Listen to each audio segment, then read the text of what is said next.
11번째 거 제목은 개우사고요. 제목의 뜻은 벗에게 경계하는 이야기 이런 뜻이고요.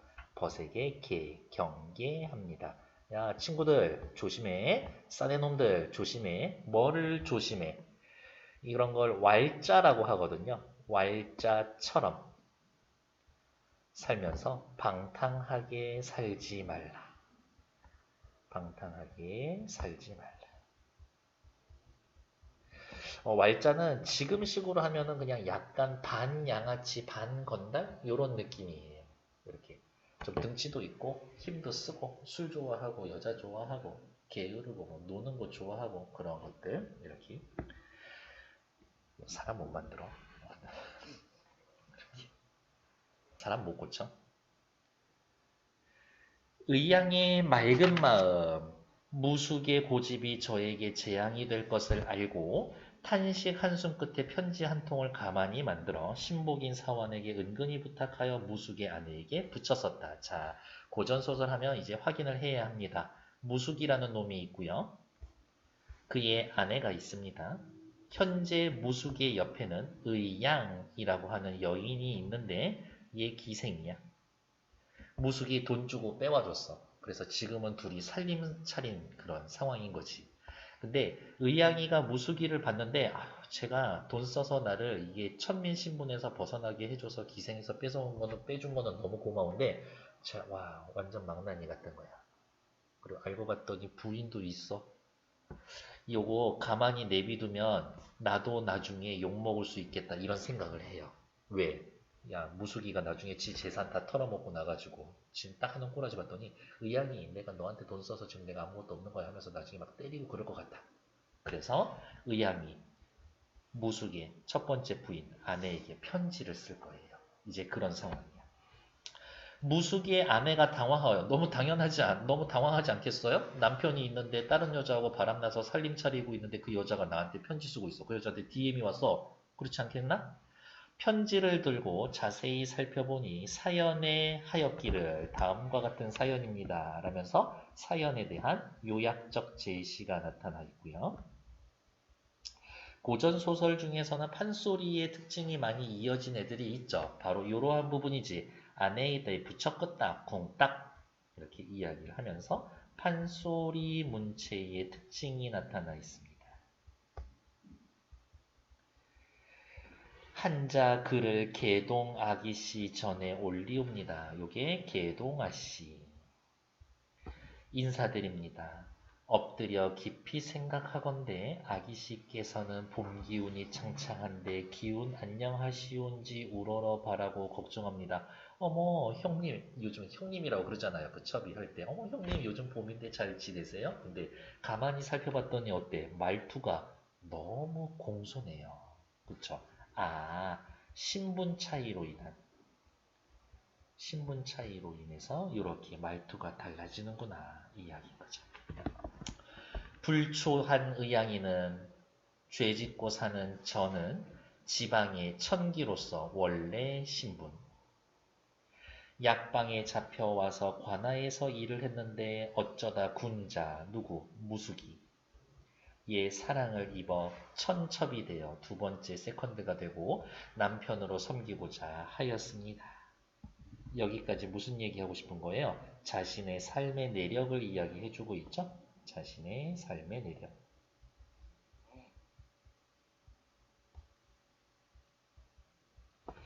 그러나 서방님이 수양은 모르시고 몸을 닦을 줄은 모르고 날마다 어그러지고 사납게 굴면서 주색에 빠져서 가산을 돌보지 않으니 불과 1년 만에 천금만재 어마어마한 많은 돈을 모두 탕진하고 마침내 죽을 곳에 빠질 지경이 되었습니다. 얘 엄청 사치해요. 돈 한 푼 남지 않을 거예요. 죽을 것 같아요. 위로는 조상 제사를 보전치 못할 거고요. 다음은 아기씨 목숨과 어린 자식을 맡길 곳이 없는 지경에 이르르면 폐가 망신한 것이 저 때문이라고 온갖 누명을 쓰고 구설에 오를 것이니 라면서 어떻게 해요? 요게 의양이가 걱정하는 내용인 거지. 자신이 걱정하는 내용이죠. 이 안이 원통하오. 그렇게 된다라고 하면은 너무 억울하지 않겠어요, 언니? 아무리 생각해도 서방님의 허랑한 심사를 잡을 길이 없는데 얘 사람 구실하게 만들 방법이 없는데 세상에 온갖 고생 치사한 일 부끄러운 일을 당하고 배고파 한심하고 몸이 춥고 서러우면 세상 고생 다 하면 지금 했었던 일을 뉘우치고 스스로 한심하게 생각해서 후회하고 반성할 겁니다. 어떻게? 얘 한번 오지게 크게 나쁜 일 당하게 해봐야 할 것 같아요. 라고 이야기를 하고 이렇게 되면 새 사람이 될 것 같아요. 수작을 부릴 거거든요. 개교를 부리는 이유 정도가 되겠지. 편지의 아래 올 말씀은 산처럼 많사오나 마음이 혼란스럽고 가슴이 너무 막혀 대강만 말씀드립니다. 의양은 어머 이거 봐 이렇게까지 겸손할 리가 머리를 조아려 두 번 절을 합니다. 신분 차이 그리고 어떻게 해요? 이거 진심인 것 같아요. 무숙의 아내를 공경하고 있다.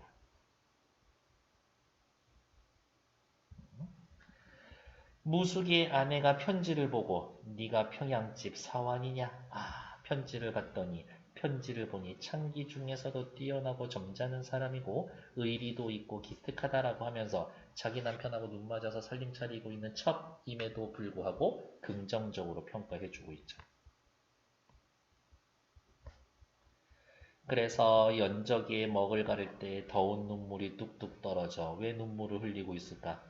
남편 걱정이 되기도 하겠고 남편 걱정도 하고 자신의 신세가 처량하기도 해서 눈물이 나기도 하겠지.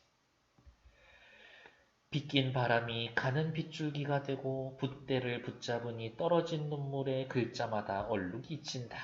어머, 요건 누가 한 말이에요? 서술자가 하는 말이죠. 편지 쓰는 장면에 대한 행동 묘사. 편지를 써서 하인을 주니 의양에게 가만히 전한즉 의양이 받아보니 사연에 이르기를 자, 요 편지는 누가 누구한테 준 거예요? 무숙의 아내가 의양이라고 하는 첩에게 보내는 편지인 거죠. 보통 이런 편지 받으면 어떡할까? 그래, 니년도 한번 당해봐라. 이렇겠지만 그렇지는 않은 것 같아요. 한 통의 편지를 뜻밖의 받아보니 기쁘기 그지없네. 고마워 소식 전해줘서. 사연을 자세히 살펴봤었더니 당신은 의리가 있는 사람이고 점잖기도 하군요. 역시 상대방에 대한 긍정적인 평가. 어머, 말투가 어때요? 그지없네. 반말하고 있죠? 뭐 때문에 반말을 할 수 있었다? 신분의 차이가 있습니다. 끝없는 저 푸른 하늘이여. 이것은 누구의 탓인가? 부위부가 남편이 하는 대로 아내가 뒤따른다. 라는 말은 오륜 가운데 으뜸이라. 근래 서방님이 열눈에 보는 바와 열손이 가리키는 바가 엄한 것인 줄 모르고 눈 10개가 눈 10개를 가지고도 보는 게 다 나쁜 것만 보고 있어. 옆에 10명의 사람들이 다 손가락질 하면서 너 잘못하고 있어, 너 잘못하고 있어 라고 이야기를 해도 판단을 하지를 못해. 그래서 열눈에 보는 바와 열손이 가리키는 바가 엄한 것인 줄 모르고 라는 이야기는 뭐예요?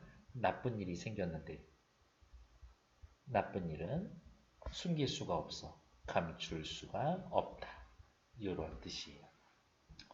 서방님이 나쁜 일을 하는데 그것을 감출 수도 없고 자포자기하여 사나운 사람들과 몰려다니며 고집대로 결정을 하니 처자와 가족들이 돌아갈 곳이 없는지라 남편이 하나가 잘못돼서 온 가족이 겪는 고통을 이야기를 하는 거죠. 그러나 여자의 몸이 되어 이런 얘기는 너무 속상하다. 여자의 몸이 되어 원한을 품고 애통해 하는 것은 요즘 생각 없는 부녀자들이나 하는 요망한 일이로다 하면서 그래도 남편이니 남편 따라야 하지 않겠는가? 와, 속도 좋은 여자지. 남성 중심의 가부장적 사고방식이죠. 나는 그래도 남편 욕하거나 사고방식, 욕하거나 원망하지 않을 거야. 이런 거지. 장강은 백주와 같은 글로 절개를 지켰고 반처변은 남편에게 버림받아서 부채와 같이 쓸모없어졌지만 원한이 없었다. 장강이라고 하는 사람. 반처녀라고 하는 여인들은 남편이 나쁜 짓을 해도 원망하는 일이 없었다. 라면서 고사를 인용하며 자신의 행위에 정당성을 부여해 주는 거지. 거기까지는 당치 못해도 남편의 몹쓸 짓을 막아낼 방도가 없었는데 평양집은 어떠한 사람이기에 이렇게 일마다 옳게 하고 남의 마음을 이처럼 이해하니 만사를 능히 잘할 수 있을 것을 내 어찌 모르리요. 그래, 너 계획에 동참해 주겠다. 너희의 계획에 동참해 주겠다. 한번 해보라. 종사를 돌아보아 우리 장부를 건져내주면 사람 만들어내주면 죽어서라도 은혜에 보답하고 사당에 제사도 지내준대. 그러니까 어떻게 정실 부인으로 넣어주겠다는 이야기인 거죠. 만약에 얘네 둘이 하는 걸 일종의 계약이라고 생각을 할까? 이 둘의 계획이라고 합시다. 계획이 성공하게 됐을 때 얻을 수 있는 의양의 이익, 요 정도가 되겠지. 너 이제 진짜 기생 아니야. 수십 년 썩은 인의 간장 평양집이 잘 헤아려 매사에 세밀하게 도모함을 바라노라. 오케이. 잘해서 계획 한번 실행해 보렴. 의양이가 답장을 보고 쉼없이 눈물이 흘러 어떻게 고맙습니다지. 미안한 마음도 있겠지. 옷자락이 모두 젖을 지경이었었다. 천지간 몹쓸 무숙이 남자에 대해서는 부정적으로 평가하고 있고 이러한 여중군자 어진 아내를 몰라보내 아내에 대해서는 긍정적으로 평가하고 있고 남편과 아내를 대조해서 나 같은 천첩이야 오일경조 첩인데 오래 지속되지 못할 텐데 단단히 잡죄리라 내가 작정하고 이 일을 꼭 성공으로 이끌어내겠다. 이날부터 막덕이와 속말로 약속을 하고 한마음으로 힘을 합쳐 무숙의 행실을 고치려고 막덕이 너는 나하고 개교대로 명심하여 실행하라. 서로 짜고서 약속을 한다. 막덕이는 누구? 의양이의 조력자 정도가 되겠죠. 의양은 개교로 무숙을 무일푼으로 만들고 그렇지. 이런 놈들은 돈 없으면 완전 기우 쭉 빠지지. 무숙은 돈을 마련하기 위해 몸에 지닌 장신구와 옷가지뿐만이 아니라 상투까지 베어서 팔게 된다. 이거 갈 때까지 다 간 거지. 신체 발부는 수지부모인데. 이후 의양은 거짓으로 무숙의 친구와 애정 행각을 벌이고 보는 앞에서 막 데이트하고 그러냐. 이 모습을 보고 화가 난 무숙은 자신의 집으로 향하게 됩니다. 자신의 집 어디? 본처가 있는 집으로 가는 거겠죠. 어떻게 가고 있을까? 상투까지 풀어 헤쳤으니까 미친 듯이 이렇게 더벅머리로 해가지고 꼬질꼬질한 몸으로 털레 걸어서 집으로 가고 있겠지. 이렇게, 오늘 괜찮은데? 기운이 없어야 되는데 축 늘어져서 더벅머리, 누더기 펄펄 끊고 가래바지 다리 사위로 구멍 자국은 덜렁덜렁이라고 하면서 초라한 외양 묘사를 하고 있습니다. 왠지 운율이 느껴지지 않나요? 판소리에 운율이 느껴지는 문체, 판소리에 율문적 문체. 외양 묘사를 통해서 지금 엄청 초라해 보입니다. 이라고 합니다. 이리저리 부딪히며 허리또막 개가 죽은 찬바람이 너울너울 옷을 입었는데 바람이 다 셉니다. 버선도 없이 맨바닥을 발가락 오그러뜨리고 징검징검 백로 모양으로 날이 저물어 가는 황혼에 너무 추우면 이렇게 발가락 오므리는 거 있죠? 그렇게 해서 걷고 있대. 처자의 집을 찾아간다. 받아주면 안 돼. 남의 겹방에 있는 처자. 미치겠네. 지금 아내는 어떻게 해요? 자기 집에 있는 것도 아니고 남의 집에 얹혀서 살고 있어. 남의 겹방에 있는 처자 썩 들어가 볼 길이 없이 굴뚝에다가 밑을 대고 동지섣달 불개 떨듯 사지를 한 대 모으고 오동거리고 있으나 천하 참놈이 아닌가. 어린 자식 4, 5 형제 말마다 속이 탄다. 그래서 이런 느낌이에요. 지금 남의 집에 얹혀서 살고 있지. 뭐 주인집 사는 채가 있고 뭐 이렇게 있고 이렇게 무수개 안에는 여기 이렇게 좁아난 방에서 있을 거예요. 옆에 이제 아궁이 해서 불 때니까 이렇게 굴뚝이 있을 거고 여기에 이렇게 쭈그리고 누워있는 장면인 거지. 집에 방에는 못 들어가고. 천하 잡놈이 아닌가? 어머, 요거 누가 한 말이에요? 서술자가 한 이야기인 거죠. 서술자의 개입이 드러나 있습니다. 혹은 편집자적 논평이라고 하셔도 되겠죠? 자식이 이야기합니다. 어머니 밥 좀 줘. 어머, 밥도 제대로 못 먹고 살고 있어. 굶주려 있는 상태인 거지. 근데 아내는 왜 이렇게 가난할까? 남편놈이 돈 다 들고 나갔으니까. 아버지 어디 갔나? 돈 2푼만 있으면 팥죽이라도 사다 먹고 그럭저럭 밤을 새서 버틸 텐데. 오늘은 해가 지니 벽이 떨어진 냉돌방, 벽은 구멍이 나 있고 바닥은 차갑고 지푸라기 위에 드러누워 차마 추위를 어이할고 지금 남아있는 가족들은 가난으로 고통받고 있죠. 무숙의 아내가 아들들에게 자식들에게 하는 말이 나인들 무슨 죄가 있으며 너인들 무슨 죄가 있는가. 몹쓸 사람은 네 아버지 놈이지. 원망. 우리 모자 이렇게 된 줄 벌써 응당 알았으련만 우리가 이렇게 살고 있는 건 남편놈 알고 있을 텐데 그래도 정각각 흉각각이라 보고시고 무슨 말이냐. 정도 있고 흉 꼴배기 싫은 마음도 있고 그러니까 정각각 흉각각 믿지만 그래도 남편놈이라고 보고 싶구나. 보고지고 그런데 그러한들 어이하며 저러한들 어이하리. 여기도 서술자가 개입한 부분이죠. 속으로 느껴서 울며 기가 막혀 우는 소리에 무숙도 또한 기가 막혀 더운 피가 활활 쏟아진다. 어때요? 미안하겠지. 들어갈까 말까 주저주저 할 적에 무숙의 막내 아들놈이 또 기가 막힌 말을 한다. 아이고 어머니 아버지가 계신다라고 했는데 얼굴 모양은 어떠하오. 세상에 막내 아들로 아버지 얼굴을 본 적이 한 번도 없어. 이렇게 그러니까 뭐야 애기 가졌을 때 그때 나갔나 보지.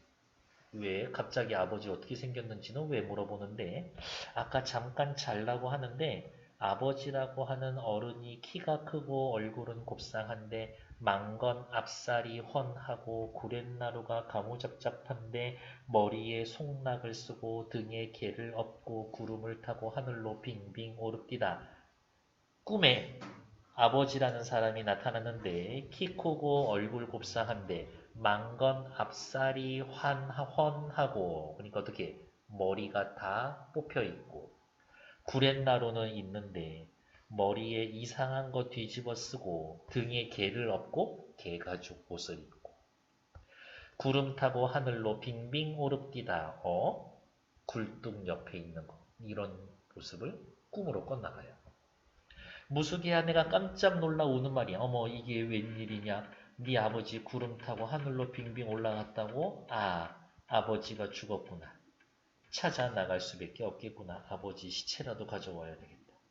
무숙이 밖에서 크크크 속으로 웃고 있으면서 아이고 부자의 천륜과 부부간의 의리가 중하다라는 것을 오늘 알겠구나.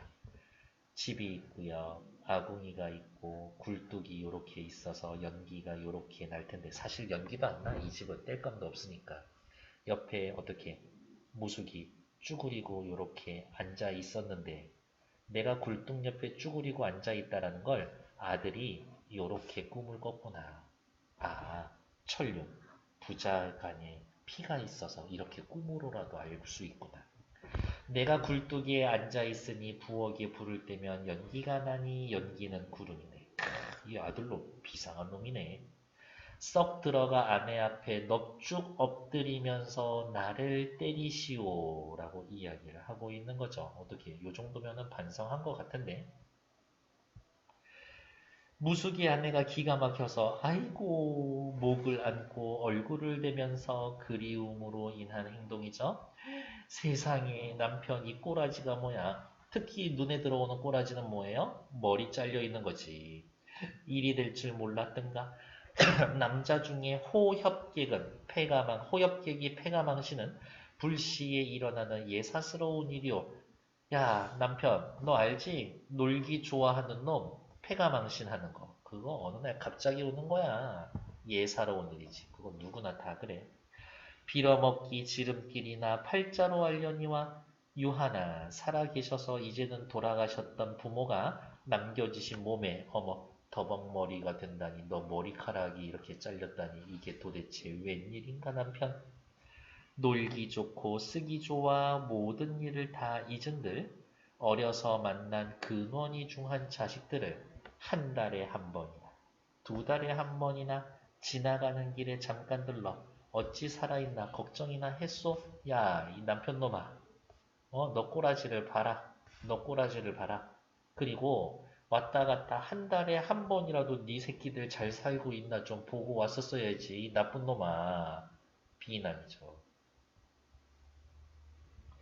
폐가망신에서 이 지경에 삭바늘질 빨래품과 용정방아 동작품 이제까지 품을 팔아서 내가 먹고 살라고 이렇게 많은 일을 했고 정조, 단식, 단오, 추석, 사당에 차례로 봉사, 제사 지낼 거 다 차렸고 법을 차려 지나가니 아무리 애통한들 누가 보태겠는가. 야, 너 없어도 이 나쁜 놈아 새끼들 내가 다 먹여 살렸고 내가 제사도 다 지냈다 이 나쁜 놈아. 내 가슴에 손을 넣어 보시오. 살한 점이 어디 있나. 나 완전 뼈밖에 없지 않냐? 해골처럼 말라서 목숨이 거의 죽게 되었는데 이제야 오늘날 돌아와 이 나쁜 놈아. 야, 나 죽어. 나 죽으면 장사해서 조묘상 아래위에 묻어주고 자식들 데리고 한번 잘 살아봐라. 그러면 자식들 키우는 게 얼마나 힘든지 그제서야 내 속정을 알게 될 것이다. 라면서 자신이 지금까지 얼마나 고생했는지 한탄하면서 남편 비난하고 있고 너무 힘들었단 말이에요 라고 하면서 하소연하고 있죠. 복통에 간장 우는 소리 목석 같은 무숙인들 깨닫지 못할 손가. 여기도 서술자의 개입, 다른 말로 또 뭐라고 그래요? 편집자적 논평 이렇게 이야기하죠. 두 얼굴을 한데 대고 치 뒤물며 우는 모양. 초목이 눈물을 흘리고 가던 구름이 머무는 듯 어린 아이들도 목이 맨다. 저 아저씨가 우리 아빠인가? 이런 생각하고 있겠지. 이렇게. 그래서 결국엔 어떻게 해요? 개우사. 자, 남자놈들 요렇게 살아야 돼. 이렇게 살면은 안 돼. 너네 어떻게 살아야 될지 알겠지? 라고 경계를 내리는 겁니다. 어떤 경계를 내리고 있어요? 방탕하게 사지 말고 가족을 소중히 여기라. 그런 거겠지. 1번 인물에 대한 이해로 적절하지 않은 것은 의양은 기생은 무숙의 아내가 훌륭한 인품을 지녔다. 자기보다 뛰어난 사람이라고 평가한다. 그러니까 존댓말 써서 공손하게 편지 썼겠지.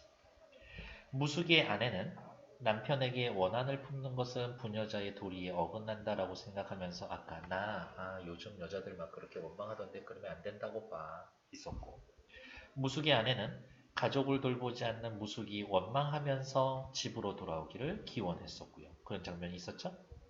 무숙은 자신의 집을 찾아가지만 부끄러워서 집에 들어가는 것을 주저하고 굴뚝 옆에 서 있었지. 답은 5번이겠네. 무숙의 막내 아들은 자신이 알던 아버지의 얼굴과 달랐기 때문에 아니요. 막내 아들은 아버지 얼굴을 본 적이 없죠. 그러니까 5번 틀린 얘기. 2번 살펴볼게요. 기역과 니은에 대한 설명으로 가장 적절한 것은 기역은 누군데요? 의양이가 어디가 있어? 기역. 의양이가 누구야? 무숙의 아내에게 쓴 편지. 니은은 아내가 쓴 편지. 네, 그래서 일단 위에다 체크는 할까요? 의양이가 쓴 편지. 니은은 무숙의 아내가 쓴 편지. 일단 잘라놓고 한번 찾아봅시다. 앞에 거. 1번. 자신과 상대방의 신분의 차이를 언급하며 얘기를 하나? 너는 본초고 나는 첩이에요. 그렇게 얘기하지는 않죠. 탈락. 자신의 삶의 내력을 이야기합니다. 하지만 상대방과 비교하지는 않았죠? 2번 탈락. 상대방의 신변에 자신에 대한 염려를 언급하며 아 언니 고생이 너무 많죠. 그 얘기하지. 다음 자신보다 뛰어난 상대의 능력을 인정하며 능력을 인정하고 있는 것은 아니지. 앞으로 자신이 겪게 될 고초를 염려하며 이러다가 무수기가 재산 다 날리면 저한테 다 뒤집어 씌울 거예요. 그 얘기하지. 일단 답은 3번, 5번 둘 중에 하나. 다음 니은 무수의 아내가 쓴 편지 3번 상대방에 대한 자신의 생각이 잘못된 점을 인정하며 내가 니년이 첩이라고 해가지고 너무 미워했었었는데 사실은 그게 아니었었구나. 상대방이 선택한 행동을 게다가 만류하는 것도 아니고 한번 해보련 이라고 얘기하죠. 3번 탈락. 답은 5번이겠지. 상대방이 얻을 수 있는 긍정적인 결과 뭐예요? 너 제사 지내줄게. 이렇게 이야기를 하죠. 언급 상황에 대해 해결의 필요성을 강조하고 있다. 네, 그래서 뭐 또 다르게 뭐 와서 본문으로 와서 체크를 하자라고 이야기를 하면 어디에 있을까? 한 요 정도의 체크를 할 수 있지는 않나? 여기 있겠네요. 저 때문이라고 온갖 누명을 쓰고 구설에 오를 겁니다. 요 얘기 있었고 그 다음에 내가 일이 잘 되면 너의 제사를 지내주겠다. 죽어서도 은혜에 보답하고 살아서도 제사를 지내줄 것이다. 라고 이야기를 해주죠. 그러니까 5번 맞는 얘기. 3번 탕자 길들이기의 대표의 이 탕자 하면은 역시 이춘풍전인데요. 난 이 소설 제목도 사실은 별로 마음에 들지 않아요. 이게 무수기 같은 놈이거든요. 소설 제목이 이춘풍전이야. 근데 실제적으로 얘 사람 만들고 이끌어 나가는 거는 춘풍의 아내인데 이름이 없어. 탕자 길들이기 서사구조란 자신의 기질과 외적 요인으로 인해 가산을 탕진한 남편이 온갖 서러움을 받다가 조력자의 도움을 받아 개과천선하는 이야기입니다. 어머, 지금 우리가 보고 있는 누구? 개우사에서의 조력자는 누구예요? 의양이지. 그리고 또 아내도 조력자지. 허락해줬습니다. 남편의 가산을 탕진하게 하는 이들을 계략 주체. 아, 의양이가 계략 주체지. 남편의 개과천선을 이끄는 이들을 개과천선 주체. 의양이랑 아내가 개과천선 주체지. 개우사와 이춘풍에서 이러한 탕자 길들이기 서사구조를 확인할 수 있습니다. 이춘풍전의 줄거리는 아래와 같은데요. 아래와 관련해서 개우사 이춘풍전의 길들이기 공통점 차이점 얘기해 봅시다. 춘풍은 부인이 모아둔 돈과 호조에서 빌린 돈을 가지고 장사하기 위해서 평양으로 떠납니다. 뭐 여기까지는 나쁘지 않죠. 근데 잘려 있는데 이 앞에 얘가 모아둔 돈 누구냐면 부인이 그냥 부인 혼자서 모아놓은 돈이야. 그리고 부인이 얘기해. 평양 가면 코베이 때 가지 말고 그냥 이렇게 적당히 만족하면서 삽시다. 그랬더니 개집이 남편 가는데 길을 먹는다라고 하면서 큰소리 치고 때리고 가. 춘풍은 평양 기생 추월의한테 홀딱 빠지고요. 그녀의 계략에 속아서 가지고 온 모든 돈을 잃게 되고 빚을 갚기 위해 춘향인의 집에서 심부름하는 하인이 되는데 밥도 깨진 그릇에 서서 먹는 그런 머슴이 돼 있어. 춘풍의 부인이 비장이라고 하는 남복을 입고 관리가 되어서 평양으로 떠나가 추월이를 혼내준 후 춘풍이의 돈을 되찾아줍니다. 춘풍을 돈을 받은 후 의기양양하게 집으로 돌아오고 엄청 돈 많이 남겨 먹은 것처럼 에이 집안 음식이 평양 것보다 못하네. 아 됐다. 다시 기생 추월이나 만나러 가야겠다. 라고 하면서 부인을 박대해. 그랬더니 방에서 알았어. 남편 요렇게 앉혀놓고 부인이 밖에 나갔다가 비장의 요 복장으로 다시 돌아와. 에이 춘풍이 새끼 요거 집에 돌아오면 나한테 인사하러 오라고 그랬는데 뭐야 이거 너 보르장머리 없는 자식. 춘풍의 부인이 비장복장으로 나타나 춘풍이의 염치 없음을 비판하고 그리고 또 어떤 장면이 있냐면 야 손님 왔는데 가가지고 저기 밥 좀 차려와 라고 춘풍이한테 시켜. 부엌에 가본 적이 있나 뻘쭘 하고 있었죠. 아이고 이 등신아, 넌 부인도 못 알아보냐? 비장의 정체를 알게 된 춘풍은 다 알고 있었어. 일부러 속아준 척 한 거야. 라면서 지난 날을 반성하고 개과천선합니다. 아무튼 얘기는 그래요. 1번 A, B, 개우사 이춘풍전 둘 다 남자 주인공이 기생의 계략에 빠져서 가산을 탕진하게 된다라는 공통점. 괜찮죠? 둘 다 집으로 돌아온 남자 주인공이 아내의 비판으로 인해 자신의 과거 행동을 반성합니다. 괜찮죠? A는 개우사는 이춘풍전과는 달리 남자 주인공이 자신이 탕진한 가산을 회복하지 못하고 집으로 돌아옵니다. 진짜 거지돼서 돌아오지. 하지만 춘풍이는 어때요?